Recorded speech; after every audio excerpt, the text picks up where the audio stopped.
সুন্দরবন যাওয়ার পথে ভেসেল ঘাট পার করার ঘাট।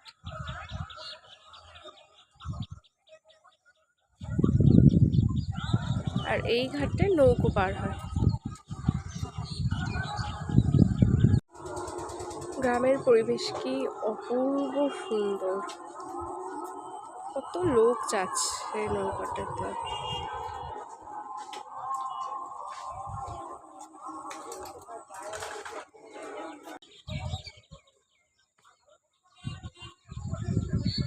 এখন যাচ্ছি পেটাই পরোটা খেতে। রাস্তা এভো ঢেবো আর আমি যাচ্ছি ফোনের দিকে তাকাতে তাকাতে, হুমড়ি খেয়ে পড়লে হয়ে গেল শেষ। একেবারে হয় নদীতে গিয়ে পড়বো আর বা পাশে পুকুর, নয়তো পুকুরে গিয়ে পড়বো। যাই খেয়ে আসি আগে। কতক্ষণ দাঁড়াতে হবে জানি না, ভেসেল মালিক বলেছে যতক্ষণ না কুয়াশা ছাড়বে ততক্ষণ ভেসেল ছাড়া হবে না।